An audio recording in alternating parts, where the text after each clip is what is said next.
وجدتموهم ولا تتخذوا منهم وليا ولا نصيرا إلا الذين يصلون إلى قوم بينكم وبينهم ميثاق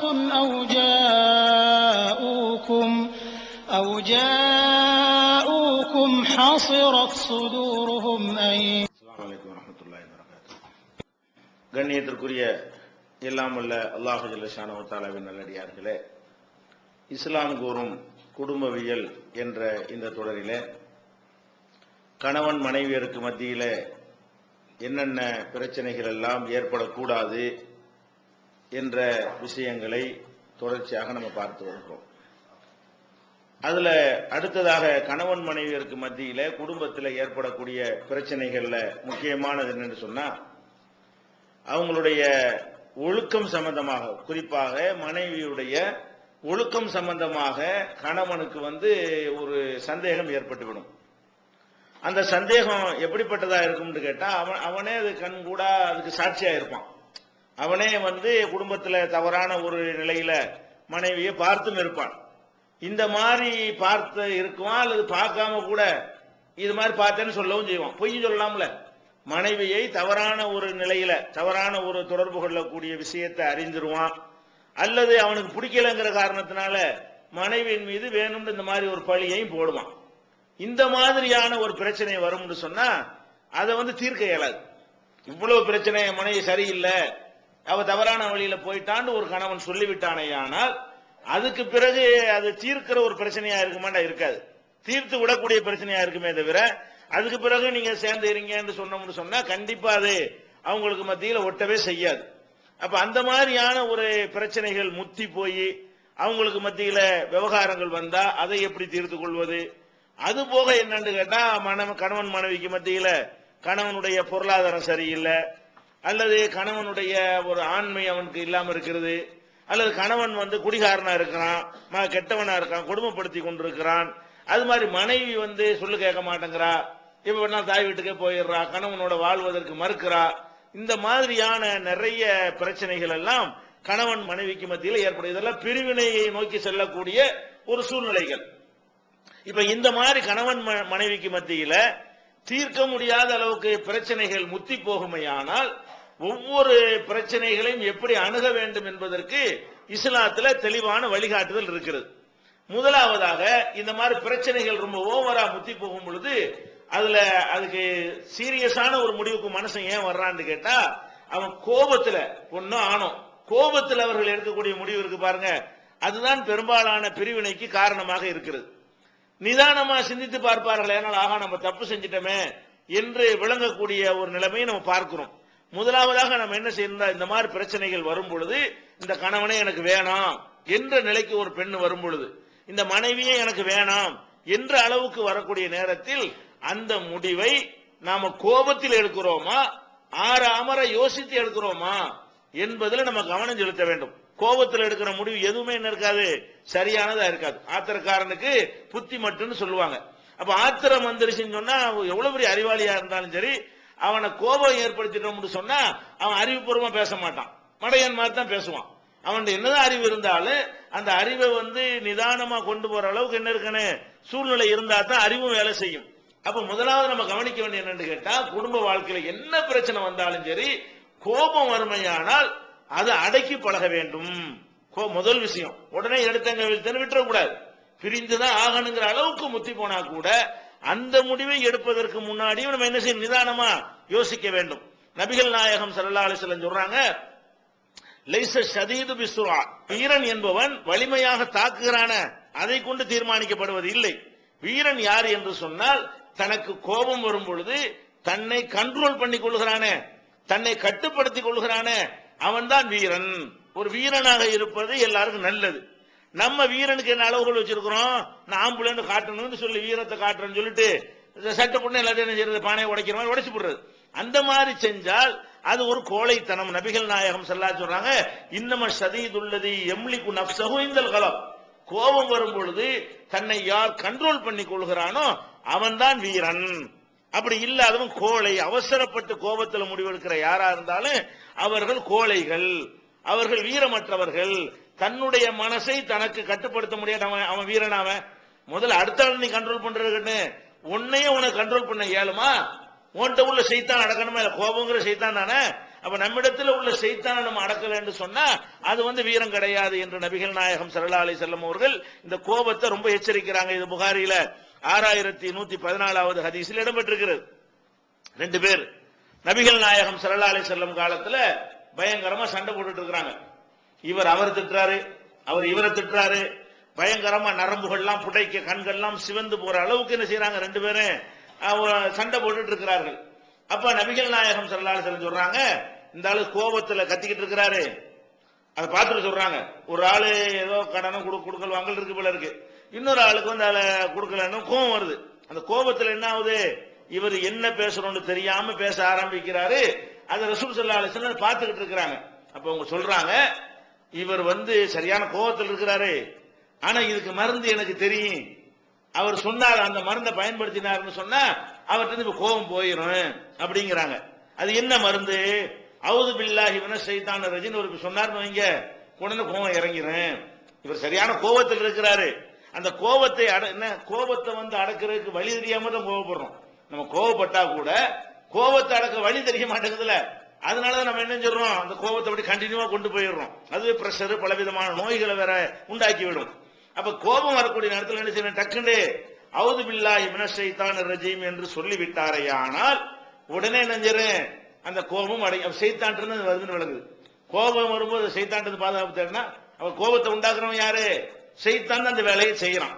இன்னி லஅலமு கலிமத்தன் லவ் காலஹா லதஹப அன்ஹுல்லதி யஜிது. எனக்கு ஒரு வார்த்தை தெரியும், அந்த வார்த்தையை மாத்திரம் இந்த கோபக்கார மனிதர் சொல்வாரையானால் அவருடைய இருக்கிற கோபம் ஓடியே போய்விடும். அப்ப பொண்டாட்டிக்கு புருஷன் சண்டை வருதா, நாங்க என்ன செய்ய டக்குண்டு நமக்கு டெம்பர் ஏறுதுன்னு வைங்க. அப்ப நம்ம என்ன செய்யணும்? டெம்பரேச்சர் ஏறுனா உடனே அவுது பில்லாஹி மினஷ் ஷைத்தானிர் சொல்லி பாருங்க, உடனே அப்படி இறங்கிடும். நம்ம எந்த அளவுக்கு வேகமா இருந்தோமோ அது குறைந்து விடும். அப்புறம் நிதானமா நம்ம யோசிக்க ஆரம்பிச்சிடும், ஆஹா அவசரப்பட்டு விட்டோமே. இது ஆணு பெண் எல்லாத்துக்கும் உள்ளதுதான். தனிப்பட்ட முறையில் 2 மனிதர்களுக்கு மத்தியில உள்ளதா இருந்தாலும் கணவன் மனைவிக்கு மத்தியிலையும் கோபம் வரும்ல. அப்ப கோபம் வரக்கூடிய நேரத்தில் அடக்கி பழகணும். கோபத்துல மட்டும் இந்த முடிவு எடுக்கக்கூடாது. பிரிவினைக்கு இஸ்லாத்துல வழி இருக்கிறது. அந்த பிரிவினைங்கிற முடிவை எடுக்கிறதுக்கு முன்னாடி அது நிதானமான நிலையில நம்ம இருந்து எடுத்தோமான்னு என்ன செய்யணும்? நம்மள சரி பண்ணி கொள்ள வேண்டும். இது புகாரில 3282, 6048, 6115 ஆகிய ஹதீசுகளில் இடம்பெற்றிருக்கிறது. அதே மாதிரி நபிகள் நாயகம் ஸல்லல்லாஹு அலைஹி வஸல்லம் அவங்கள்ட்ட ஒரு மனிதர் சொல்றாரு, அவுசினி, அல்லாஹ்வுடைய தூதரே எனக்கு ஒரு வசியத்து செய்யுங்க. வசியத்துனா என்ன? இதுக்கு பிறகு யார்ட்டையும் கேட்கக்கூடாது, அந்த அளவுக்கு வலிமையா கடைபிடிக்கக்கூடிய ஒரு நல்ல ஒரு அறிவுரை சொல்லுங்க. ஒரு ஆள் வர்றாரு, எனக்கு சூப்பரான ஒரு அறிவுரையை சொல்லுங்கிறாரு. ரசூல் ஸல்லல்லாஹு அலைஹி வஸல்லம் என்ன செய்றாங்க? அறிவுரைன்னு பயங்கரமா பயான் பண்ணி அது மாதிரி செய்வாங்கன்னு எதிர்பார்த்துட்டு வர்றாரு. பெரிய ஹதீஸ்லாம் சொல்லுவாங்க, சொர்க்கத்தை பத்தி, நரகத்தை பத்தி, வணக்க வழிபாடுகளை பத்தி எல்லாம் நமக்கு அப்படி சொல்லுவாங்க நினைச்சுக்கிட்டு அவர் என்ன செய்யறாரு? அவசி நீங்கிறாரு. ரசூல் ஸல்லல்லாஹு என்ன செய்றாங்க? ஒத்த வார்த்தையில தான் பதில் சொன்னாங்க, வசியத்து செய்யுங்க, எனக்கு நல்லது ஒரு அறிவுரை சொல்லுங்க. லா தக்லப், கோவப்படாத, ஒரே பதில். ரசூலுல்லாஹ் திடீர்னு ஒருத்தர் கேட்கிறாரு, எனக்கு அறிவுரை சொல்லுங்க. மனிதனுக்கு ரொம்ப தேவையான ஒன்றை சொல்லணும்ல இந்த இடத்துல. அவர் கேட்கிறது என்ன கேட்கிறாரு? எனக்கு ரொம்ப ரொம்ப மஸ்ட் அவசியமா நான் கடைபிடிக்க வேண்டிய ஒரு செய்தியை சொல்லுங்க அப்படின்னு கேட்கும் பொழுது நபிகள் நாயகம் ஸல்லல்லாஹு அலைஹி வஸல்லம் உலகத்தில் எத்தனை கொலை செய்யாத, திருடாத, பொய் சொல்லாத, விபச்சாரம் பண்ணாத, கோல் சொல்லாத, எவ்வளவு சொல்லலாம்ல.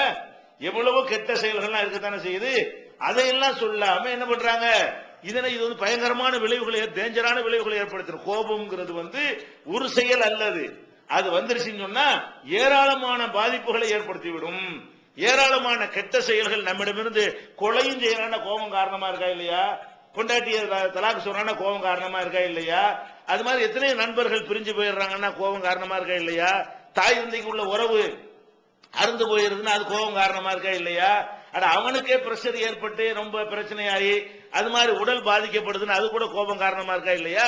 அப்ப கோபம்ங்கிறது மோசமான நிறைய விளைவுகளை ஏற்படுத்துகிற காரணத்தினால அப்ப ரசூலுல்லாஹ் என்ன சொல்றாங்க? லா தக்லப், கோபப்படாத. அதுக்கு வரல இருந்தாரு. அவர் இதுக்கு வந்தாரு, இதை பயான் கேட்கறதுக்கு வந்திருக்காரு. அவர் ரசூலுல்லாஹ் என்ன கேட்கிறாரு? எனக்கு வசியத்து செய்யுங்க. என்ன உடனே ரசூல் ஸல்லல்லாஹு அலைஹி வஸல்லம் நீண்ட விஷயங்கள் அறிவுரை சொல்லி வேற எதிர்பார்த்து வந்தார்ல, அவருக்கு இது போதுமானது தெரியல. இன்னும் நம்ம பெரிய அறிவுரை கேட்டு வந்தா கோவப்படாதங்கிறாங்க அப்படின்னு சொல்லிட்டு அல்லாஹ்வுடைய தூதரை வேற ஏதாவது நல்லதா சொல்லுங்க அவசியம் நீங்கிறார். மறுபடியும் ரசூலுல்லாஹ் என்ன செய்றாங்க? அப்படியா? லாத்தகல கோவப்படாதுங்கிறாங்க. ரெண்டாவது தடவை ரெண்டு விலங்குகளை நினைச்சுக்கிட்டு ரெண்டாவது தடவையும் கேட்கிறாங்க, எனக்கு நல்ல ஒரு அறிவுரையா சொல்லுங்க. அப்போ ஒரு சொல்ல என்ன செய்யறாங்க, கோவப்படாத அறிவுரை, ஒரே அறிவுரை உனக்கு அதுதாங்கிறாங்க. அப்புறம் என்ன செய்யறாரு, மறுபடியும் விட மாட்டேங்கிறாரு. அதெல்லாம் சரி கோவப்படாம இருக்கிறேன், வேற நல்ல அறிவுரை அவனு சொல்லுங்க அப்படிங்கிறாரு. மறுபடியும் ரசூலுல்லாஹ் என்ன செய்றாங்க, கோவப்படாது. அப்ப இந்த கோவப்பட திருப்பி திருப்பி அவர் கேட்கும் போது கூட ரெண்டாவது மூணாவது பேச்செல்லாம் கிடையாது, கோவப்படாது அவ்வளவுதான். நீ ஒரு நல்ல அறிவுரை என்று கேட்டு வந்தீங்கன்னா, மனிதனுக்கு சொல்லக்கூடிய அறிவுரைகள்ல ரொம்ப ரொம்ப நல்ல அறிவுரை இதுதான், கோவப்படாதுங்கிறது நல்ல அறிவுரை.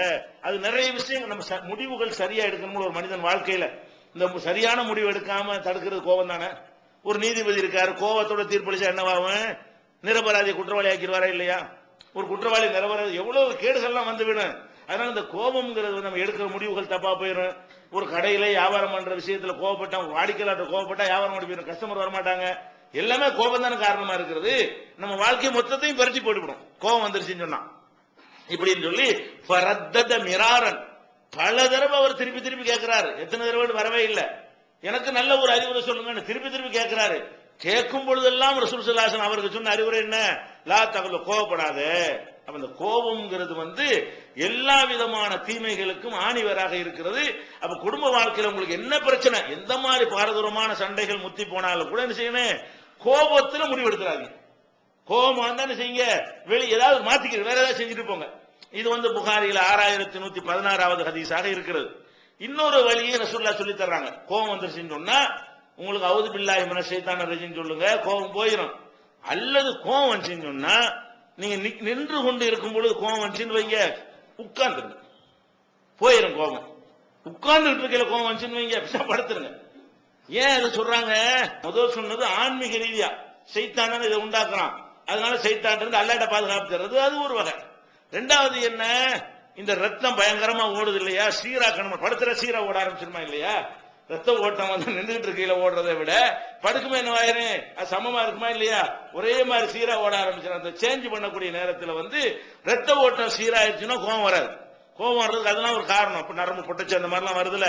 அப்ப ரசூல் ஸல்லல்லாஹு அலைஹி வஸல்லம் சொல்றாங்க, இதா கல்லப அஹதுக்கும், உங்கள யாருக்காவது கோபம் வறுமையானால் வஹுவ காயிமுன், அவர் நின்று கொண்டிருக்கக்கூடிய நேரத்தில் கோபம் வறுமையானால் ஃபல் யஜ்லிஸ், அவர் உட்கார்ந்து உடனே உட்கார்ந்து விடட்டும்.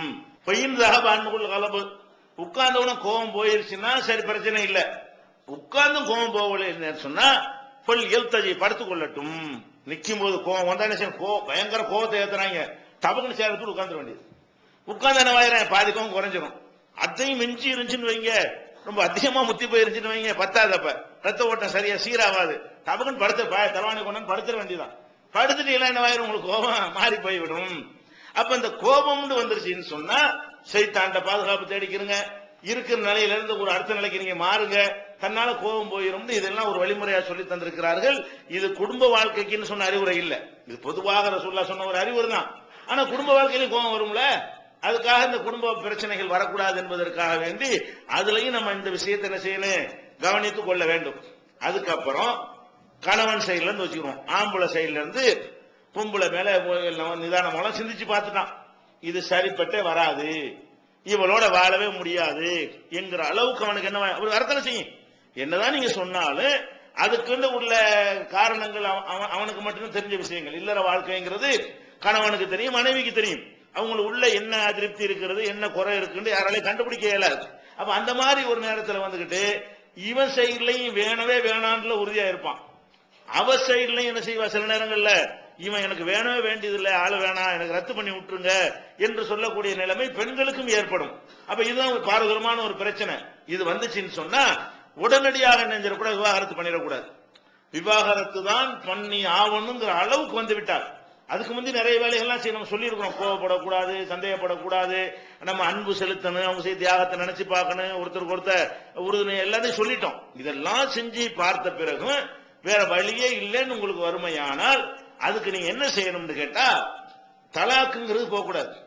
தலாக்குக்கு முன்னாடி ஒரு ஸ்டேஜ் இருக்கிறது.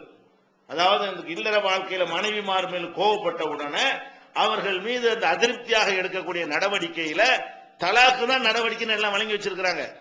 அதுக்கு முன்னாடி ஒரு நடவடிக்கை இருக்கிறது. அந்த நடவடிக்கை தான் ரசூல் ஸல்லல்லாஹு அலைஹி வஸல்லம் செஞ்சிருக்கிறாங்க, எடுத்திருக்கிறார்கள். என்ன நடவடிக்கை? மனைவிமார்கள் ஸ்ட்ரைக் பண்ணாங்களா, பணம் அதிகமாகனு கேட்டாங்களா?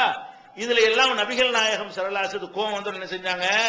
தலாக்குங்கிற ஒரு முடிவை எடுத்துறாம என்ன பண்றாங்கன்னு ஒரு மாச காலத்துக்கு வந்து எந்த மனைவியத்தையும் உறவு கிடையாது அப்படின்னு சொல்லி ரசூல் ஸல்லல்லாஹு அலைஹி வஸல்லம், இதுக்கு பேர் ஈலான்னு பேரு.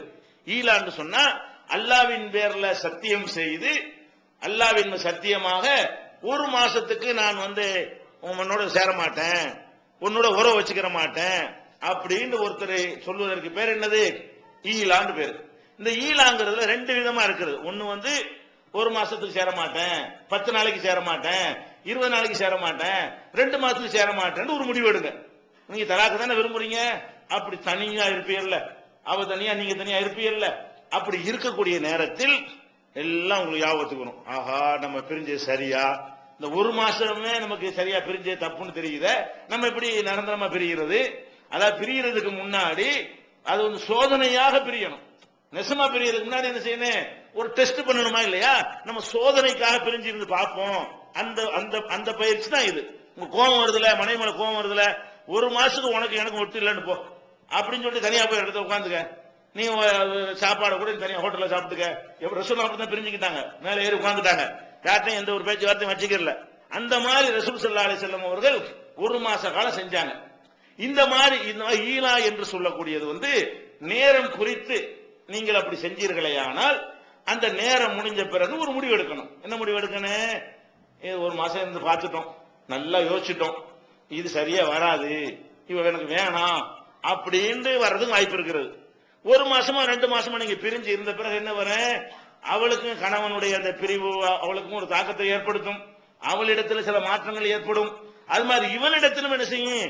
ஆக 2 மாசம் பிரிஞ்ச பிறகு நமக்கு கை ஓடல, காலம் ஓடல, செயல்படவும் முடியல, அவ இருந்தாலும் எவ்வளவு ஒத்துழைப்பா இருக்கும், ஒத்தாசையா இருக்கும், நம்ம நிறைய இழந்துட்டோமே, அம்மா நீ நிரந்தரமா இவளை இழந்துடக்கூடாது, அந்த பிள்ளைகளுக்கு ஏற்படுற பாதிப்பு கண்ணு முன்னாடி பாப்பாங்கல்ல, 2 பேரும் இங்கிட்டு ஒரு பக்கம் அங்கிட்டு ஒரு மூஞ்சி திரும்பிட்டு இருக்கும்போது அந்த பிள்ளைகள் படக்கூடிய அவஸ்தையெல்லாம் தெரியும்ல.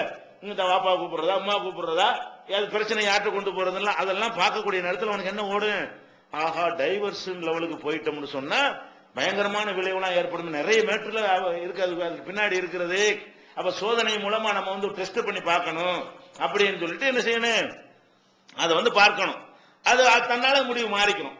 2 மாசத்துக்கு சேரவே மாட்டேன் அப்படின்னு சொல்லிட்டானே, ஆனால் 2 மாசம் முடிஞ்சவனுக்கு சேர்ந்துக்கிற வேண்டியதுதான். 20 நாளைக்கு நான் சேரவே மாட்டேன் அப்படின்னு சொல்லிட்டானே, ஆனால் 21 நாளைக்கு செஞ்சிட வேண்டியதுதான், சேர்ந்துக்கிற வேண்டியதுதான்.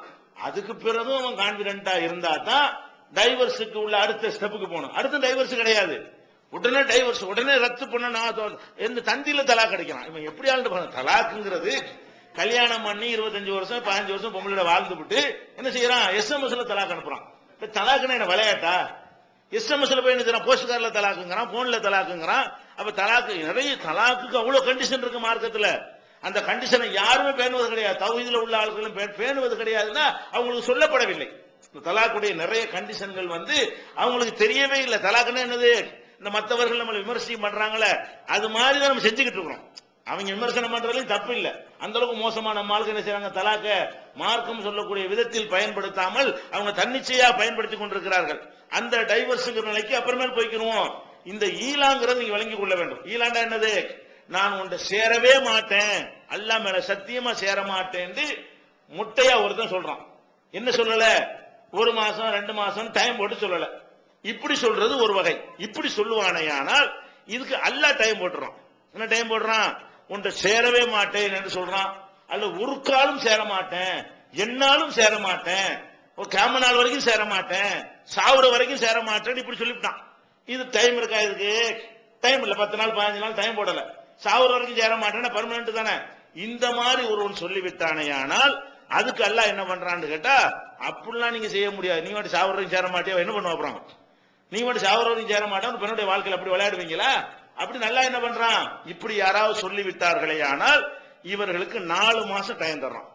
காலம் பூரா சேர மாட்டேன் நீ சொன்னாலும் சரிதான். உனக்குள்ள கெடு எவ்வளவு? 4 மாசம் கெடு தரப்படுது. 4 மாசத்துக்குள்ள நீ ஒரு முடிவு வரணும். ஒண்ணு வந்து வேணாண்டா வேணான்னு முடிவெடும், வேணும்னா வேணும்னு முடிவெடும். 4 மாசம் உனக்கு அவகாசம் தர்றோம். 4 மாசத்துக்கு அப்புறம் என்ன செய்யணும்? ஆஹா நம்ம இப்ப சேர்ந்துருவோம் அப்படின்னு சொன்னி 4 மாசம் உள்ளே சேர்ந்துக்கலாம். கடைசி தான் 4 மாசம். நீ ஒரு காலத்திலையும் சேர மாட்டேன்னு நீ அல்லாஹ் மேல சத்தியம் பண்ணிட்டேன்னு சொன்னா அதை நாளைக்கு கூட முடிச்சிடலாம். இன்னைக்கு சொல்லிவிட்டு என்ன செய்யலாம், அடுத்த வாரம் கூட முடிச்சிடலாம். முடிச்சா அந்த சத்தியத்தை மீறுவதற்கான ஒரு பரிகாரம் இருக்குல்ல, கஃபாரா, அது செய்யணும். ஆனால் அப்படி இல்லைன்னு சொன்னா அதிகபட்சம் 4வது மாசம் முடிஞ்சவனு போய் சேர்ந்துடணும். இல்லைன்னா டைவர்ஸுக்கு முடிவு வந்துடணும். அதுக்கு மேல ஒரு பெண்ணை என்ன செய்யக்கூடாது, அவளுக்கு புருஷனோட நம்ம இருப்போமா இல்லையாங்கிற டவுட்ல வச்சுக்கிட்டு இருக்க கூடாது. இதை பத்தி அல்லாஹ் சொல்றான் பாருங்க. 2வது அத்தியாயத்துல பக்கராவுல 226வது வசனத்தில் சொல்கிறான், அல்லதீன யூலூன மின் நிசாயிஹிம், யார் தங்கள் மனைவிமார்களோடு சேர்வதில்லை என்று அல்லாஹ்வின் மீது சத்தியமிட்டு விட்டார்களோ அவங்களுக்கு தரப்புசு அர்பாத்தி அஷ்ஹுரின், அவங்களுக்கு 4 மாத காலக்கெடு அளிக்கப்படுகிறது. மனைவிட்ட சேரவே மாட்டேன், அல்லாஹ் மேல சத்தியமா உன்னோட சேர மாட்டேன் என்று கோபத்துல சொல்லிவிட்டார்களே. ஆனால் அந்த கோபத்தை முதல்ல இதுதான் நீங்க பயன்படுத்தணும். தலாக்க பயன்படுத்திடாதீங்க. தலாக்குங்கிறதுக்கு நீங்க தள்ளப்படுவீர்களே. ஆனால் ரசூல் ஸல்லல்லாஹு அலைஹி வஸல்லம் சொன்னபடி நீங்க ஈலா செஞ்சீங்களா, கொஞ்ச நாளைக்கு தனியா இருந்து அல்லாஹ் மேல சத்தியம் பண்ணி இப்படி பிரிஞ்சு இருந்து பாத்தீங்களா, அது செய்யணுமா இல்லையா? ரசூலுல்லாஹ் கூட 4 மாசம் அளவுக்கு வைக்கல, 1 மாசம் தான் போட்டாங்க. ரசூல் ஸல்லல்லாஹு அலைஹி வஸல்லம் 1 மாசம் தான் நினைஞ்சாங்க ஒதுங்கி. திருக்குரான் தமிழாக்கம் பி ஜெய்னுல் ஆபிதீன், அனைவருக்கும் புரியும் எளிய நடை, தேவைப்படும் வசனங்களுக்கு தெளிவான விளக்கங்கள், கலை சொற்களின் விளக்கங்கள், திருக்குரான் எவ்வாறு அருளப்பட்டது, எவ்வாறு தொகுக்கப்பட்டது என்பது குறித்து முழுமையான விளக்கம். நபிகள் நாயகம் ஸல்லல்லாஹு அலைஹி வஸல்லம் காலம் முதல் இன்று வரை குர்ஆன் பாதுகாக்கப்பட்ட வரலாறு, திருக்குரான் இறைவனின் வார்த்தைகள் என்பதற்கான அடுக்கடுக்கான ஆதாரங்கள், முந்தைய பதிப்புகளை விட மெருகூட்டப்பட்ட செய்திகள், கூடுதலான பக்கங்கள், அழகிய வடிவமைப்பு, உயர்தரமான பைண்டிங். விலை ரூபாய் 300 மட்டுமே. வெளியீடு மூன் பப்ளிகேஷன், நம்பர் 83/3, முதல் மாடி, மூர்தரு, மண்ணடி, சென்னை 1. போன் 65690810. பார்த்தாங்க. அப்ப அந்த மாதிரி யார் மனைவிமார்கள்ட்ட அல்லாஹ்வின் பேரை இழுத்து இந்த மாதிரி சொல்லி விட்டார்களோ தரப்புசு அர்பாத்தி அஷ்ஹுரின், 4 மாத காலம் அவர்களுக்கு அவகாசம் இருக்கிறது. 4 மாசத்தோடு அவர் திருந்தி மனைவியோடு சேர்ந்து கொண்டார்களேயானால் ஃபைன்னல்லாஹ கஃபூருர் ரஹீம், அல்லாஹ் அவர்களை மன்னிக்க கூடியவனாக இருக்கிறான். 4 மாசம் ஈலா அவ்வளவுதான் உனக்கு கணக்கு, காலமெல்லாம் சேர மாட்டேன்னு சத்தியம் கிடையாது இஸ்லாத்துல. ஜென்மத்துக்கு உன்னோட உறவு வச்சுக்கிற மாட்டான் அப்படின்லாம் நீ சத்தியம் பண்ண இயலாது. நீ டைமே போடாம நீ பண்ணினா கூட அதுக்கு டைம் என்ன அர்த்தம், அதுக்கு 4 மாசம்னு அர்த்தம் அப்படின்ட்டான் அல்லாஹ். ஒயின் அசமு தலாக்க, 4 மாசம் முடிஞ்சு பாக்குறான். அப்போ உனக்கு என்ன செய்யறது, வேணா நிக்கிறான்.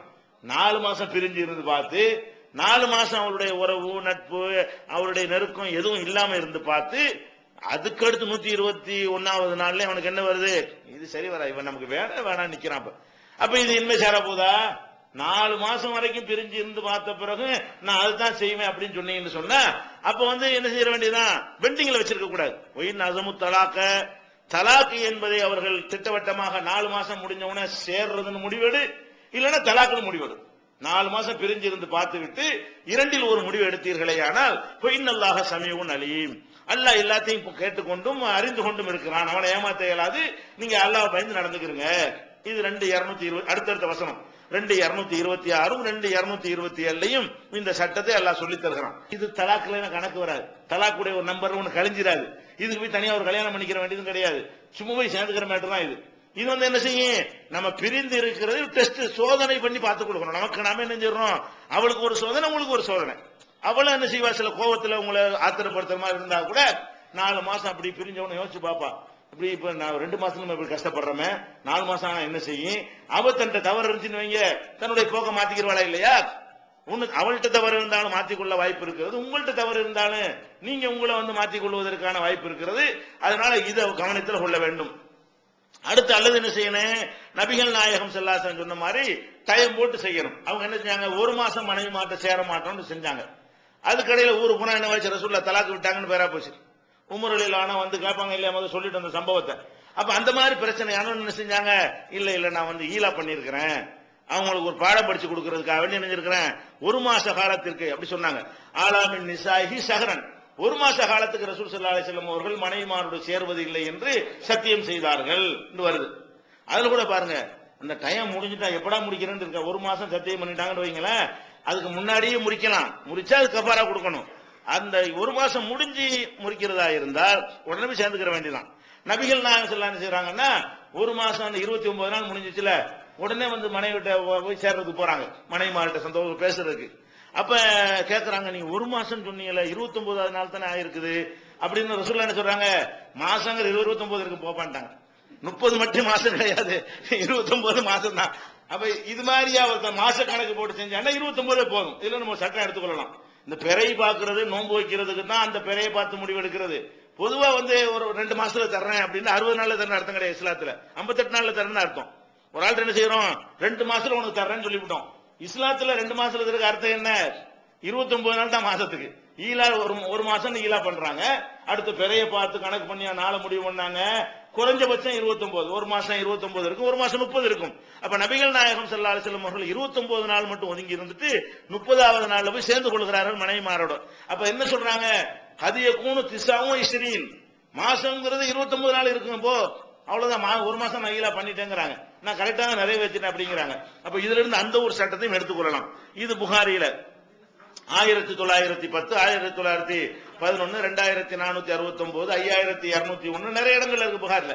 அப்ப இதுல நம்ம என்ன வழங்கிக் கொள்கிறோம், மனைவிமார்களோடு உங்களுக்கு எந்த மாதிரியான பிரச்சனைகள் வந்தாலும் பிரச்சனை வராம இருப்பதற்குரிய வழிமுறைகள் ஏற்கனவே சொல்லி இருக்கிறோம், அதை கடைப்பிடிங்க. அதை மீறியும் உங்களுக்கு கோபம் வறுமையானால் அந்த கோபத்தை எதன் மூலம் வெளிப்படுத்துங்க, கடைசியா நீங்க பயன்படுத்த வேண்டியது தலாக் என்ற நிலைக்கு போவதற்கு முன்னாடி இந்த மாதிரியான ஒரு முடிவை நீங்கள் எடுக்க வேண்டும். ஈலான்னு பேர், இது ஈலாங்கிற பேர்ல என்ன செய்யணும், இதை வந்து நீங்கள் வந்து செஞ்சு இதன் மூலம் ஒரு நெருக்கத்தை பின்னாடி ஏற்பட்டுரும், அல்லாஹ் வந்து நன்மையாக்கி தந்துருவான். இது ஒரு விஷயம். அடுத்ததாக வந்து அதுக்கப்புறம் ஈலாம் பண்ணிக்கின்னு சரியா வந்து சேர்ந்துட்டீங்க. சேர்ந்து வாழ்ந்துகிட்டு இருக்கும்போது மறுபடியும் வருது பிரச்சனை. ஈலாம் பண்ணியாச்சு, அதுக்கப்புறம் சேர்ந்துக்கிட்டீங்க, தலாக்கு வேணாம் நம்ம சேர்ந்த வாழ்வோன்னு வந்துட்டீங்க. அதுக்கு பிறகும் பார்த்தா 4 மாசம் பிரிஞ்சிருந்தா அந்த அம்மாட்ட இந்த மாற்றத்தையும் காணாம், அல்லது இந்த ஐயாட்ட மாற்றத்தை காணாம், மறுபடி பஞ்சாயத்து வருது, மூத்திக்கிட்டே போகுது. அது மாதிரி இருந்தா என்ன செய்யணும் அப்படின்னு சொன்னா அல்லாஹ் என்ன சொல்றான்டா, அதுக்கு நிறைய வழிமுறைகளை சொல்லி காட்டுறான். அவங்களுடைய பிணக்குகளை நீங்கள் மனைவிமார்கள்ட்ட பயந்தீங்கன்னு சொன்னா உடனே நீங்க டைவர்ஸ் பண்ணிடக்கூடாது. என்ன பண்ணணும், முதலாவதாக அவங்களுக்கு அறிவுரைகள்லாம் சொல்லுங்க. என்ன செய்யணும், இந்த பாரு குடும்ப வாழ்க்கைங்கிறது கணவன் மனைவிங்கிறது அல்லாஹ் கொடுத்த ஒரு அக்ரிமெண்ட்ல நம்ம சேர்றோம், அல்லாஹ் பயந்துக்கிறேன்னு உனக்குன்னு சில கடமைகள்லாம் இருக்கிறது, இறைவன் பார்த்து கொண்டிருக்கிறான், நீ எனக்கு செய்ய வேண்டிய கடமையில நீ குறை வச்சேன்னு சொன்னா அதுக்கு அல்லாஹ்ட்ட கேள்வி இருக்கிறது என்று இவன் சைடுல உள்ள விஷயங்கள் என்ன செய்யணும், முதல்ல அறிவுரை சொல்லணும். எடுத்தவனு முடிச்சிடக்கூடாது, அறிவுரை சொல்லி பார்க்க வேண்டும். அறிவுரை சொன்னையும் சரியா வரல, எந்த அறிவுரையும் ஏறாத அளவுல வந்துட்டாங்கன்னு வைங்க, அடுத்து என்ன செய்ய சொல்றான்ல, வஹ்ஜுருஹுன்ன ஃபில் மலாஜிஇ, அவர்களிடமிருந்து தனியாக விலகி படுத்துக் கொள்ளுங்கள், சேர வேண்டாம். கோபமா இருக்கிறீங்கல்ல, கோபத்துக்கு என்ன செய்யணும், தனியா போடு, நீ அங்க போய் படுத்து நான் அங்க படுத்துக்கிறேன், நீ ஹால்ல போடு நான் ரூம்ல படுக்கிறேன், அல்லது நான் ரூம்ல படுக்கிறேன் நீ ஹால்ல போடு என்று 2 பேரும் என்ன செய்யணும், வஹ்ஜுருஹுன்ன ஃபில். அல்லாஹ் என்ன சொல்றான், அந்த பிரிவு என்பது வந்து கண்டிப்பாக அந்த உண்மையை விளங்க வைக்கும். ஒரு பழமொழி சொல்லுவாங்கல்ல, அதாவது நிழலின் அருமை வந்து வெயில்ல தான் தெரியும். நிழல்ல இருக்கணும்னு வைங்களேன், இந்த நிழல்ல எவ்வளவு மதிப்புன்னு நமக்கு தெரியாது. ஒரு நாளைக்கு வெயில்ல போட்டா ஆஹா நிழல்ங்கிற அவ்வளவு விஷயமா, அவ்வளவு காயிரமே, இவ்வளவு வேதனையா இருக்குது, இவ்வளவு கஷ்டமா இருக்குது, அப்படி அதுக்கு பிறகு நிழல்ல கொண்டு வச்சா அப்படி இருக்கும், அதனுடைய இன்பம் பயங்கரமா இருக்கு. அப்ப அதனுடைய கஷ்டத்தை அனுபவிச்சா தான் அதுக்கு பிறகு என்ன செய்ய மகத்துவம் நமக்கு விளங்கும். அப்போ ஒரு நல்ல ஒரு விஷயங்கள்ல நம்ம கொஞ்சம் பிரிஞ்சு இருந்து பார்த்தோம்னு சொன்னா அது எவ்வளவு முக்கியமானது விளங்கும். அதுலயே ஒட்டிக்கிட்டே இருந்தோம்னு சொன்னா அதனுடைய முக்கியத்துவம் நமக்கு விளங்காது. எந்த ஒரு விஷயமா இருந்தாலும் சரி, அதுல இருந்து கொஞ்சம் விலகி நின்று என்ன செய்யணும், பிள்ளைய கொஞ்சவே மாட்டான். எத்தனை தகப்ப மாறுவார், வெளிநாட்டுல போய் 3 மாசத்துக்கு பிள்ளைன்னு இருப்பான். ஆக இருக்கும்போது நிறைய ஒரு நாளைக்கு 15 ரூபா கொஞ்சம் இருக்கலாமே, ஒரு நாளைக்கு ஒரு தடவை தானே கொஞ்சணும் அப்படின்னு நினைப்பான் பின்னாடி. ஏன், அவங்க கிட்ட இருக்கும்போது அதனுடைய மகத்துவம் முக்கியத்துவம் தெரிய மாட்டேங்குது. பிரிஞ்ச பிறகு ஆஹா அப்படின்னு சொல்லி நினைச்சு பாக்குறான் இழந்த பிறகு. அதனால என்ன செய்யறான், அல்ல என்ன செய்யறான்னு கேட்டா, நீங்க வந்து கோவம் வந்து பிடிக்கலன்னு வந்துட்டீங்கன்னு வைங்களேன், அறிவுரைலாம் சொல்லி பார்த்துட்டீங்க, உடனே நீங்க முடிவு எடுத்துடக்கூடாது. என்ன பண்ணணும், வஹ்ஜுருஹுன்ன ஃபில் மலாஜிஇ, அவங்கள வந்து படுக்கையில இருந்து என்ன செய்யுங்க, தனியாக விளக்குங்கள். குடும்ப வாழ்க்கையில ஈடுபடாம, இந்த பாரு நமக்கு செட் ஆகல, நீ தனியா நான் தனியா இருந்தோம்னா அதுல யார் மேல மிஸ்டேக் இருக்கு அவங்க உணர்வாங்க. இவன் மேல மிஸ்டேக் இருந்தா அந்த பிரிவினை காலத்துல இவன் உணர்வான், அவன் மேல மிஸ்டேக் இருக்குமே ஆனால் அந்த பிரிவினை காலத்தில் அவ என்ன செய்வாத, சரி நம்மளும் சரியில்லை, நம்மளை தவிர்க்க முடியாது இவருக்கு அப்படின்னு நினைச்சோம், இவர் 4 மாசம் கூட தனியா இருப்பார் போல இருக்க, அவ எதனால அந்த மாதிரி திமிரா இருக்கிறாங்க சில பெண்கள் வந்து, எங்களை விட்டு எங்க போயிருவீங்க அப்படின்னு. அப்ப அந்த மாதிரியான ஒரு அடிப்படையில தான் என்ன செய்யறாங்க, அவங்க ஒரு இதா இருக்கிறாங்க. இவன் என்ன செய்யறான், நீ பாட்டுக்கிற, நீ இருக்கும்போது நம்ம எங்க போய் படுத்துக்கிறோம், இப்ப என்ன செய்வ, அப்பதான் அவளுக்கு விளங்குது, ஆஹா நம்ம அவ்வளவு இம்பார்ட்டண்டா இல்ல போல இருக்க, நம்ம இல்லாமே அவர் வந்து வாழ்றங்கிறாரு, தனியா போய் படுத்து தூங்குறேங்கிறாரு, அப்ப நம்ம தான் கொஞ்சம் நம்மளை அட்ஜஸ்ட் பண்ணிக்கிறோம், நம்ம தான் கொஞ்சம் நம்மளை கரெக்ட் பண்ணிக்கிறோம்ங்கிற எண்ணத்தை அவங்களுக்கு உண்டாக்குமா இல்லையா? அதை உண்டாக்குங்க என்று சொல்லி என்ன செய்யறான், வஹஜுருஹுன்ன ஃபில் மலாஜிஇ, அவங்கள படுக்கையில இருந்து விளக்குங்கள் அப்படிங்கிறான். விளக்கிட்டு என்ன செய்யணும், விளக்கிட்டு இருக்கிறது இல்ல, அதுக்கப்புறம் என்ன செய்யறது, இப்ப என்ன சொல்ற, நமக்குள்ள சரியாகிக்கிறோமா, நீ ஒழுங்கா இருப்பியான்னு கேட்கணும். ஒவ்வொரு ஸ்டெப்பை எடுத்துட்டு என்ன செய்யணும், அதை வந்து சரியா வருமானு கேட்கணும்.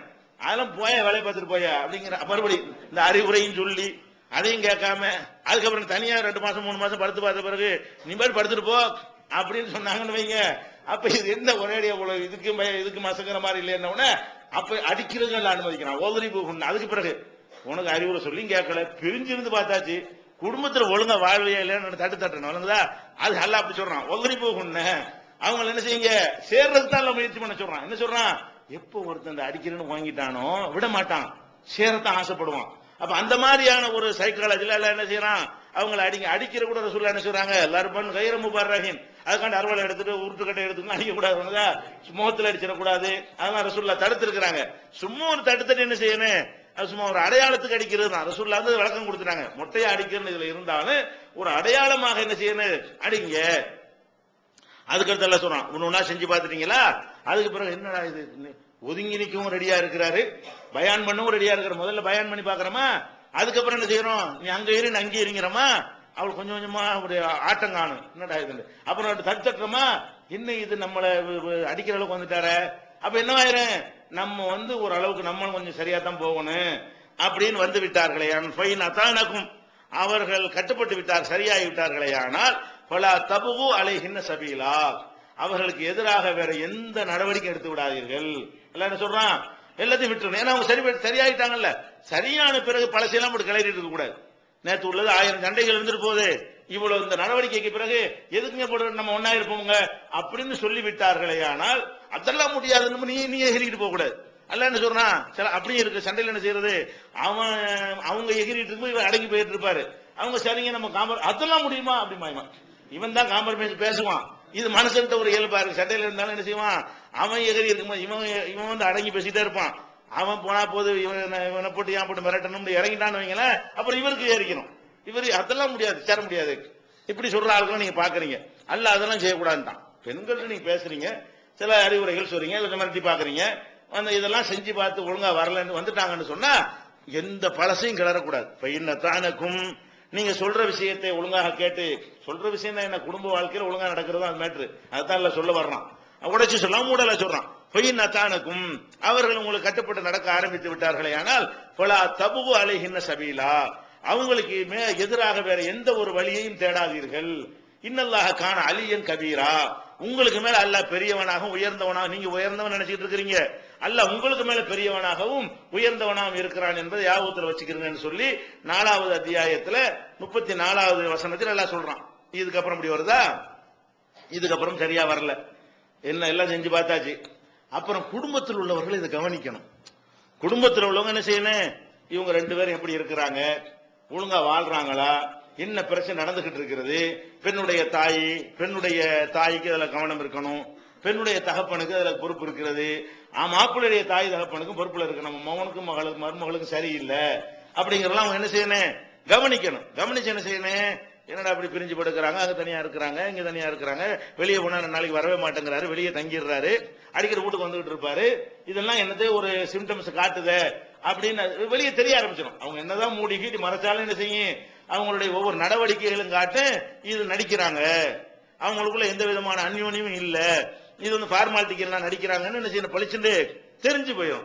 அடுத்து என்னன்னு கேட்டா, குடும்பத்தாருக்கு ஒரு கடமை இருக்குது. இந்த டைவர்ஸ் விடாம இருக்கிறதுக்காக வேண்டி அல்லாஹ் என்ன பண்றான், குடும்பத்தாருக்கு சில கடமைகளை கொண்டாந்து வைக்கிறான். குடும்பத்தாருக்கு என்ன கடமை அல்லாஹ் சொல்றான், 4:35 சொல்றான், ஃபைன் ஹிஃப்தும் ஷிகாக பைனிஹிமா, அவங்க 2 பேருக்கு மத்தியில உள்ள பிளவு இருக்குது என்பதை நீங்கள் அஞ்சினீர்களே, ஆனால் அவங்க பிரிந்து விடுவார்கள், இனி செட் ஆகாது, ஓவரா போய்விட்டது என்று பயந்தீர்களே, ஆனால் நீங்களும் தலையிடுங்கிறான். அந்த 2 பேர் மேல விடாம என்ன செய்யலாம், குடும்பத்தார்களாகி நீங்கள் என்ன செய்யுங்க, தலையிடுங்க. எப்படி தலையிடணும்,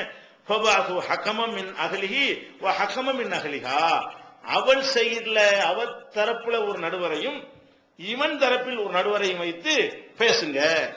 சம்பந்தப்பட்ட ரெண்டு பேரையும் வச்சு பேசக்கூடாது. ரெண்டு பேரையும் வச்சு பேசினா முத்திக்கிட்டே தான் போற. எப்போதுமே சமரசத்துக்கு நடுவுல ஒரு ஆள் பேசினா தான் என்ன செய்வாங்க, அவங்க வந்து அதை குறைக்கணும்ல. நேரடியா பேசினா இவங்களும் எகிரி பேச அவங்களும் எகிரி பேச அது மாதிரி போயிடும். புருஷன் முன்னாடி சட்டை நோட்டா என்ன செய்யணும், ரெண்டு பேருக்கு மத்தியில பேசுறதுக்கு உங்க சார்புல ஒரு ஆளை தாங்க. அந்த பொம்பளைகிட்ட கேட்கணும், உன் சார்பா உன் மேல அக்கறை உள்ள ஒரு ஆளை சொல்லு. உங்க பாப்பாவை சொல்றியா, உங்க மாமாவை சொல்றியா, உங்க அண்ணனை யாராவது ஒரு ஆளை சொல்லு கேட்கணும். அது மாதிரி இவன்ட்டு என்ன செய்யணும், உங்க விஷயமா நாங்க பேச வேண்டி இருக்குது, உன் சார்பா ஒரு ஆளை சொல்லுப்பான்னு சொல்லி இந்த ஆள் மூலமா செய்தியை வாங்கணும். இவங்க என்ன செய்யணும், இந்த மாப்பிள்ளைகிட்ட நியூஸ் கேட்கணும், என்னப்பா உங்களுக்குள்ள பிரச்சனை, என்னை நடுவரா போட்டிருக்கிறாங்க, டீட்டெயில் பூரா சொல்லு. அது மாதிரி பொண்ணு சார்பா அவன் போய் பொண்ணுட்டு போய் என்ன செய்யணும், பொண்ணு வந்து ஜமாத்துல என்ன சொல்லாதுல, எத்தனை விஷயங்கள் வந்து உள்ளுக்குள்ள ரகசியங்கள்லாம் இருக்கு, அதை வெளிப்படையா அவங்களுக்கு சொல்ல முடியாது, சபையில் அந்நியர்கள் மத்தியிலையும் சொல்ல இயலாது. அப்ப என்ன செய்யணும், குடும்பத்தார், இந்த குடும்பத்துல அவங்க அக்கறை, அவங்க மீது அக்கறை கொண்ட ஒரு ஆளும் அந்த குடும்பத்துல அக்கறை கொண்ட ஒரு ஆள்கிட்ட என்ன செய்ய நடுவர் ஆக்கி இவங்க ரெண்டு பேரும் நுழைந்து உள்ள விஷயங்கள் என்ன செய்யணும், கிரகிக்கணும், என்ன நடப்பு. அப்ப அந்த பெண் என்ன சொல்லிடுறேன், இதான் இவ்வளவு மேட்டுருங்க, இவ்வளவு நடந்துகிட்டு இருக்கு, நீங்களே அதுக்கு தீர்ப்பு சொல்லுங்க. அப்ப அது மாதிரி அவரும் அவருடைய குறைகள்லாம் சொல்லுவாரு. இந்த மாதிரி பேசுனீங்கன்னு கேட்டா ஈயுரீதா இஸ்லாஹன் யுஃபிகில்லாஹு பைனஹுமா, அவங்க ரெண்டு பேரும் நல்லிணக்கத்தை விரும்பிட்டாங்கன்னு வைங்க, இது ஒரு மேட்டரே கிடையாது. இந்த பிரச்சனை தீர்ந்துட்டா நம்ம சேர்ந்துக்கிறலாம்னு நினைக்கிறாங்கன்னு வைங்க, கண்டிப்பா நடுவரை வைத்து பேசும்போது தீரும். நடுவர் இல்லாம சம்பந்தப்பட்டவர்கள் பேசினார்களே ஆனால் தீரவே தீராது.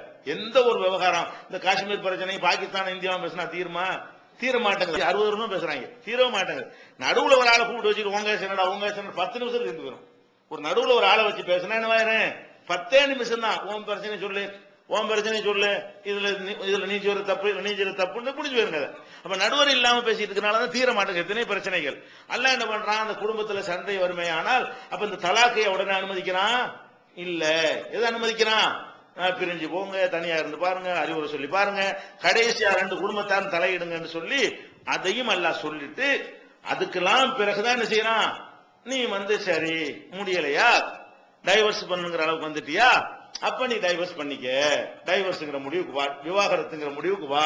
அது அல்ல அனுமதிக்க. எப்ப எவ்வளவு பிறகு அனுமதிக்கிறான், இதெல்லாம் நிறைய விஷயங்கள் உள்ள அடங்கியிருக்கு. எல்லாம் முடிஞ்ச பிறகு இனிமே சரியா வராது என்ற அளவுக்கு வந்த பிறகு ஆண்களுக்கு என்ன செய்யறான்ல, தலாக்குங்கிற ஒரு அதிகாரத்தை கொடுக்கிறான். இப்படிதான் தலாக்கு நம்ம பயன்படுத்தி கொள்ள வேண்டும். அது மாத்திரம் இல்லாம தலாக்குன்னு என்ன நினைச்சிடக்கூடாது, இன்னைக்கு அவன் தலாக்கு, அதுக்கு ரசூல் என்ன செய்யறாங்க, இந்த தலாக்கை தவிர்ப்பதற்காக வேண்டி எவ்வளவு ஒரு கண்டிஷன்லாம் இஸ்லாத்துல போடப்படுதுன்னு பாருங்க. தலாக்கு நினைச்சிட்டு இருக்கிறாங்க. இஸ்லாம் எப்படி கண்டிஷன் போடுது, தலாக்கை தவிர்ப்பதற்காக வேண்டி மாதவிடாய் நேரத்தில் நீ வந்து தலாக்கு விடக்கூடாது. சட்டம் என்ன போட்டிருக்கு, இந்த தலாக்குன கோவத்திலான விடுவான், கோவத்துல விட்டுறக்கூடாதுங்கிறதுக்காக வேண்டி அதுக்கெல்லாம் நேரங்காலத்தெல்லாம் குறிச்சா அப்ப அவசர திருச்சிட்டு விட முடியாதுல்ல. அப்ப மென்சஸ் டயத்துல நெஞ்சிடக்கூடாது, நீ தலாக்கு விடக்கூடாது. ஏன், இந்த மாதவிடாய் நேரத்துல வந்து அவனுக்கு இந்த இல்லற வாழ்க்கை கிடைக்காது, மார்க்க தடுக்கப்பட்டிருக்கல. மாதவிடாய் நேரத்தில் மனைவியோட சந்தோஷமா இருக்க முடியாது. அந்த இழப்புனால கூட அவனுக்கு கோவம் வந்திருக்கலாம், தலாக்கு கூட காரணமா இருக்கலாம். இந்த மாதவிடாய் நேரத்தில் அவனுக்கு ஒண்ணு காஞ்சி கிடக்குறானா அந்த கோவத்தில் கூட என்ன செய்வான், தலாக்குன்னு சொல்லி இருக்கலாம். அது காரணமா இருந்துடக்கூடாது. அது மாதிரி மாதவிடாய் நேரத்தில் வந்து பெண்கள் வந்து இயல்புக்கு மீறின கோபத்தில் இருப்பாங்க. இயல்புக்கு மீறின மாதிரி வந்து அவங்களுடைய தன்மைகள் என்ன இருக்கு, ஒரு ஆத்திரம் மூட்டக்கூடிய செயல்கள் அதிகமா இருக்கும். எப்பவுமே இருந்ததை விட கொஞ்சம் டிஃபரெண்டா இருக்குமா இல்லையா, அந்த இதுல ஏதாவது கூட போய் வார்த்தையை விட்டுருவாங்க. அப்ப அந்த நேரத்தில் நீ வந்து விட்டீங்கன்னா சரியா வராது. அது வந்து 3 நாள் 4 நாளைக்கு அப்படி இருக்கக்கூடிய நாள், அதை நீ கணக்குல எடுத்துக்கொள்ள கூடாதுங்கிறதுக்கா அல்லாஹ் என்ன பண்றான்னு கேட்டா, இந்த மாதவிடாய் நேரத்தில் நீங்க தலாக்கு விடக்கூடாது. நபிகள் நாயகம் ஸல்லல்லாஹு அலைஹி வஸல்லம் அவங்களுடைய காலத்தில் என்ன நடக்குதுன்னு கேட்டா, இப்னு உமர் அவர்கள் அவங்க வந்து அவங்களுடைய மனைவி என்ன செஞ்சிட்டாங்க, தலாக்கு விட்டுறாங்க. எப்ப விடுறாங்கன்னு கேட்டா, இந்த மாதவிடாய் நேரத்தில் கொண்டே விட்டுறாங்க. விட்டவன என்ன செய்யறாங்க, ரசூல் ஸல்லல்லாஹு அலைஹி வஸல்லம் கட்டுமையான கோபம், மாதவிடாய் நேரத்தில் அவர் தலாக்கு விட்டார்னு கேள்விப்பட்டவன கட்டுமையான கோபப்பட்டு ஒன்னு என்ன செய்யறாங்க, முதல்ல அவர் மீட்டிக்க, மாதவிடாய் நேரத்தில் தலாக்கு விடக்கூடாது, அவளை மீட்டிக் கொண்டு உன்னோட வைத்திருந்து அவர் தூய்மையாக வேண்டும். தூய்மையான பிறகு அதுக்கு பிறகு ஒரு மாதவிடாய் வர வேண்டும், அதுக்கு பிறகு அதுல இருந்து தூய்மையாக வேண்டும். அந்த நேரத்தில் நீ தலாக்கு விடணும். நீ முதல்ல ஒரு தலாக்கு விட்ட காரணத்தினால அவளை திரும்ப அழைச்சிக்கிட்டு வந்துடணும். அழைச்சிக்கிட்டு வந்து ஆனா ஒரு தலாக்கு கழிஞ்சு போயிடும், அது ஒரு விஷயம். ஒரு தலாக்கு விட்டது அது கழிஞ்சு போயிடும், அதுவும் அந்த ஹதீஸ்ல வருகிறது. ஆனால் தலாக்குன்னு சொல்லி அழைச்சிட்டு வந்த உடனே உடனே அடுத்த தலாக் விட்டுறக்கூடாது. அழைத்து கொண்டு வந்து மாதவிடாய் முடிந்து ஒரு மாசம் சுத்தமா இருப்பாங்கல்ல 25 நாள், அந்த சுத்தமான நாட்கள்லாம் முடியணும். அதுக்கடுத்து ஒரு மாதவிடாய் வரணும். அதுவும் முடிஞ்சு சுத்தமான நாள் ஆரம்பிக்கும்ல, அந்த நேரத்தில் தான் அடுத்த தலாக்கு விடுறாங்க விடணும். வேணாம்னு சொல்லி முடிவு எடுத்தீங்கன்னா அப்படி விடணும். பொதுவாக தலாக்கு விடுறதா இருந்தால் ஒருத்த மாதவிடாய் நேரத்தில் விட்டான்னா அது நபி வழிக்கு மாற்றமானது, அது பாவம், அது குற்றம். உலகத்துல தலாக்குன்னு அது நம்பர்ல வந்து விட்டால் கூட அது என்னவாயிரும், நீ எப்படா மாதவிடாய் நேரத்தில் தலாக்கு விட்டு நல்லா கேட்பான். என்னுடைய சட்டத்தில் நீ விளையாடுறியா, நான் அதுக்கு ஒரு நேரத்தை போட்டிருக்கும் போது நேரம் இல்லாம எப்படி செஞ்ச அப்படின்லாம் எல்லாம் கேட்குவான். அதனால இந்த டைவர்ஸ் பண்ற அளவுக்கு யாருக்காவது அந்த கோபம் வந்து விட்டது என்று சொன்னால் உடனே என்ன செய்யக்கூடாது, அன்னைக்கே அது முடிவு எடுத்துடக்கூடாது. அது மாத்திரம் இல்லாம இந்த டைவர்ஸ் பண்ணணுங்கிற அளவுக்கு வந்து விட்டார்களே, ஆனால் அதுக்கு 2 சாட்சி வைத்துக் கொள்ள வேண்டும். இவங்க அப்படி இதெல்லாம் சட்டம் யாருக்கா விளங்கி இருக்குதா? மாதவிடாய் நேரத்தில் தலாக்கு விடக்கூடாது. அதுக்கு என்ன செய்யணும், தலாக்குன்னு சொல்லும் பொழுது நீனா தலாக்கு சொல்லிட்டு போயிடக்கூடாது. தலாக்குன்னு சொன்னா 4 பேர் நடுவர் வைத்து எனக்கு மனைவி இந்த மாதிரி பிரச்சனை இருக்கு, நான் இன்னைக்கு நான் டைவர்ஸ் பண்றேன் அப்படின்னு சொல்லி அதை கேட்கறதுக்கு என்ன 2 பேரு சாட்சியா இருக்க வேண்டும். 2 சாட்சி இருக்கணும்னு சொன்னாலேயே என்ன அடங்கிறது, 2 பேரும் ஒரு சபையில இருந்தா தலாக்கு விட மாட்டேன் சாட்சி சொல்ல முடியும். சபையில் இல்லாட்டி இப்படி சாட்சி சொல்றது, போன்ல சொல்லும்போது 2 பேர் பக்கத்துல வச்சுட்டான்னு வைங்க, போன்ல ரிசீவ் பண்ணி முன்னாடி இப்படி கண்டுபிடிப்பீங்க. வேற யாராவது இருக்கலாம்ல, 2 பேரும் இவன் போன்ல பேசணுக்கு தான் சாட்சியே தவிர அந்த பொண்டாட்டி இவன் தலாக்கு சொன்னாங்கிறது சாட்சி ஆகுமா? மிமிக்கிற கூட பேசியிருக்கலாம். அல்லது இப்ப திருச்சியை பயன்படுத்தி கொண்டு போன்லயே பார்த்து பேசக்கூடிய ஒரு நிலைமை வந்தா கூட என்ன செய்யலாம், அங்க பின்னாடி மிரட்டி ஒருத்தன் கத்தியை காட்டி சொல்றி அப்படின்னு சொல்லி கூட என்ன செஞ்சிருக்கலாம். அங்க உள்ள நமக்கு தெரியுமா? அப்ப இங்க உள்ள இவன் இருக்கணும், அங்க உள்ள அவன் இருக்கணும், 2யும் பார்த்துட்டு இருக்கணும். அப்பதான் சாட்சிங்கிற. சாட்சினா என்ன அர்த்தம், தலாக்கு விடுறவன் இவன் தானாங்கிறதையும் பார்க்கணும், அவளைத்தான் தலாக்கு விடுறானாங்கிறத என்ன செய்யணும், அவன் பார்க்கணும். இந்த 2க்கும் சாட்சியா இருக்கணும். அது போக தலாக்கு விடுறதுக்கு இந்த மாதவிடாய் நேரத்தில் விடக்கூடாது இருக்கிறது. ஏமா உனக்கு பீரியட் டைம்லாம் இல்லை இல்லைன்னு கேட்கணும். அப்படி சொன்னாங்கன்னா போடாது சாட்சியை நான் மாட்டேன். சாட்சி கரெக்டா இருக்கணுமா இல்லையா? தப்புக்கு சாட்சியா இருக்கக்கூடாதுல. நபிகள் நாயகம் ஸல்லல்லாஹு அலைஹி வஸல்லம் ஒருத்தர் வர்றாரு, வந்து மகனை கூட்டிட்டு வர்றாரு. என்னுடைய ஒரு சொத்தை என்னுடைய இந்த மகனை கொடுக்க போறேன், நீங்க சாட்சியா இருங்க அப்படிங்கிறாரு. அப்ப ரசூல் ஸல்லல்லாஹு அலைஹி வஸல்லம் சொல்றாங்க, அலக்க வலதும் சிவாஹு, இவரை தவிர வேற பிள்ளைகள் உனக்கு இருக்குதான்னு கேட்கிறாங்க. அவர் என்ன சொல்றாரு, இருக்குது அப்படின்னு. அவங்களுக்கு எல்லாம் இதே மாதிரி கொடுத்தியான்னு கேட்கிறாங்க. இல்ல இவருக்கு மட்டும் தான் கொடுக்குறேன். அப்ப ரசூல் என்ன செய்றாங்க, லா அஷஹது அலா ஜூர், அநியாயத்துக்கு நான் சாட்சியா இருக்க மாட்டேன், ரூல் படி இருந்தா தான் சாட்சியா இருப்பேன். எல்லாரையும் சமமானி நடத்தாம பிள்ளைகளுக்கு மத்தியில பாரபட்சமா நடத்துற, உன்னுடைய சொத்துக்களை ஒருத்தனுக்கு மட்டும் சொத்தை எழுதி கொடுத்து மத்த பிள்ளைகளை சந்தியில விட்டேன்னா அதுக்கு நான் சாட்சியா என்று ரசூல் ஸல்லல்லாஹு அலைஹி வஸல்லம் சொன்னார்கள். அதனால தலாக்குக்கு உங்களை சாட்சியா கூப்பிட்டான்னா அவன் ரூல் படி நடக்கிறானா நீங்க பாக்கணும். மாதவிடாய் நேரத்தில் அவன் தலாக்கு விடுறான்னா அது நீங்க நேரடியாக சாட்சியா இருக்கிறா, அதெல்லாம் விசாரிக்கணும். இந்த தலாக்கு ஒரு இடம் மனைவிக்கு பீரியட் டைமான்னு கேட்கணும். ஆமா இந்த தலாக்கு நான் சாட்சியா இருக்க மாட்டேன், எல்லாரும் மறுத்துருங்க. எங்க போய் தலாக்கு விடுவான்? தலாக்குங்கிற இஷ்டத்துக்கு கூட விட்டா தானே, சாட்சிக்கு நம்ம ஒத்துக்கிட்டா தானே. சாட்சி சொல்றதுக்கு ஆள் வேணும்ல. வாசிது தவை அதில் மின்கும் சூரத்து தலாக்கு சூரா இருக்கிறது. அதுல 1வது 2வது வசனத்தை படிங்க. அதுல அழகா சொல்றான், நீங்கள் தலாக்கு விடுவதாக இருந்தால் என்ன செய்யணும், இந்த மாதிரி தூய்மையான காலத்தில் தான் தலாக்கு விட வேண்டும். அந்த தலாக்குக்கு 2 சாட்சிகள் என்ன செய்யணும், வைத்துக் கொள்ள வேண்டும் என்று அல்லாஹ் ரப்பல் ஆலமீன் 65:1 65:2 ஆகிய வசனங்களை சொல்லி காட்டுகிறான். அப்ப நீங்க என்ன செய்யணும், தலாக்கு விடுறதா இருந்தால் 2 சாட்சிகளை வைத்துக் கொள்ள. எதுக்கு இந்த சாட்சி தெரியுமா? சாட்சி இல்லாம கூட செஞ்சிடலாம். இந்த சாட்சி இருந்தா அவங்களும் கொஞ்சம் அறிவுரை சொல்லுவாங்க. நல்லா யோசிக்கப்பா, நீ பாரு தலாக்கு சொல்லிடாதப்பா, நீ நல்லா யோசிக்கமா, இன்னும் கொஞ்சம் நெருங்கி பாருங்க, அவசரப்பட்ட இதெல்லாம் சொல்ல முடியுமா இல்லையா? இவனுக்கு ரூல் எல்லாம் சொல்லி கொடுத்து இதற்குள்ளவும் வைத்துக் கொண்டுதான் டைவர்ஸ் பண்ணணும் இருக்குது. இப்ப என்ன நடக்குது, இல்ல லெட்டர் வந்துச்சுன்னு ஒரு பொம்பளை கொண்டு வர்றாங்க. பஞ்சாயத்துல பார்த்தோம்னா என் புருஷன் மாதிரி கடிதம் போட்டார், தலாக்கு விட்டாண்டு. எப்படி அவர் தலாக்கு விட்டது கடிதமாகவும், இது அவன் தான் எழுதுனானா, அவனை எவனா கத்தி முனையில மிரட்டி எழுத வச்சாங்களா, அல்ல எவனா எழுதிக்கிட்டு அவனை கையெழுத்து போட வச்சாங்களா, என்ன தெரியும்னா தலாக்கு 2 பேரும் பக்கத்துல இருக்கணுமா இல்லையா? இந்த ஒரு ரூல் கூட வழங்க மாட்டேங்குது. அப்ப இந்த மாதிரி எல்லாம் தலாக் என்பதை பயன்படுத்தக்கூடிய காட்சியை பார்க்கணும். அதனால தலாக்குங்கிறதுக்கு கடைசியா எடுக்கக்கூடிய ஒரு ஆயுதம். அந்த தலாக்களை நீ என்ன செய்யக்கூடாது, மாதவிடாய் நேரத்திலையும் தலாக்கு விடக்கூடாது, 2 சாட்சி இல்லாமலும் தலாக்குங்கிற சொல்லவே கூடாது. சாட்சியா இருக்கிறவங்களுக்கும் பொறுப்பு இருக்கிறது. இவன் அநியாயம் செய்வானே, ஆனால் அதுக்கு எடுத்து காட்டணும், இந்த அநியாயத்துக்கு நாங்க வரமாட்டோம் அப்படின்னு சொல்லணும். அந்த அவன் நம்ம கேட்கணும், ஒரு விஷயத்துக்கு நம்ம சாட்சியா கூப்பிட போறேன்னு சொன்னா, நான் திருட போறேன் எனக்கு சாட்சியா வேண்டாம் ஒத்துக்கிறோம் நம்ம. அதுக்கு என்னையும் சாட்சியாக்குற, நான் ஒரு ஆளை கொலை செய்ய போறேன் எனக்கு சாட்சியா இரண்டா ஒத்துக்கிறோமா? ஒத்துக்கிற மாட்டோம்ல. அப்ப நம்மள என்ன செய்யணும்? ஒரு பெண்ணோட வாழ்ந்துவிட்டு 25 வருஷம் சந்தோஷமா இருந்துவிட்டு அவன் மாட்டு எடுத்தேன் கவிழ்த்தேன்னு சொன்னான்னா அதுக்கு ரீசன் இருக்கான்னு நம்ம பார்க்கணும். ஏன்னா சாட்சிக்கு நமக்குன்னு ஒரு ரைட் இருக்குல்ல. ரசூலுல்லாஹ் எப்படி ஒரு பாவத்துக்கு ஒரு அநியாயத்துக்கு சாட்சியா இருக்க மாட்டேன்னு சொன்னாங்களோ, அப்ப சாட்சியா இருக்கிறவர்கள் கரெக்டா இருந்துட்டோம்னு சொன்னா இவன் இஷ்டத்துக்கு அவன் பண்ணிட இயலாது. என்னடா அநியாயமா இருக்கு இது, நீ ஒரு காரணமும் இல்ல, நீ சொல்றதுக்கு ஏற்கத்தக்க ஒரு சம்பவம் இல்ல, இதுக்கு என்னைய சாட்சி ஆக்குறியா, நான் இதுக்கெல்லாம் சாட்சியா இருக்க மாட்டேன்னு ஒவ்வொருத்தரும் சொல்லுங்க. அவன் ஏற்றுக்கத்தக்க காரணத்தை சொன்னானே சாட்சி ஆயிருங்க. அந்த மாதிரி பொம்பளோட வாழ முடியாதுப்பா, நானா இருந்தா கூட அப்படித்தான் செய்வேன் அப்படிங்கிற அளவுல இருந்தா நீ சாட்சி ஆயிரு. இவன் மாட்டுக்கு அர்த்தம் இல்லாம இன்னொரு பொம்பளையோட தொடர்பு வச்சுக்கிட்டு அல்ல வேற ஏதாவது பணம் கம்மியா இருக்குங்கிறதுக்காக வேண்டி, வேற ஏதாவது வயசாகி போச்சு இவர் இளமையா இருக்க நினைத்து கொண்டு இப்படி எல்லாம் காரணத்துக்காக வேண்டி எல்லாம் டைவர்ஸ் பண்ணான்னா நம்ம விட முடியுமா? அதெல்லாம் அதுக்கு சாட்சியா இருக்க கூடாது. எப்ப கல்யாணம் பண்ணுவதற்கு 2 சாட்சி வச்சு நீங்க பண்ணுகிறீர்களோ, வேணான்னு சொல்வதற்கு என்ன வைக்கணும்? 2 சாட்சி இருக்க வேண்டும். அந்த சாட்சிகள் என்று சொன்னாலே A to Z அனைத்தும் தெரியணும்.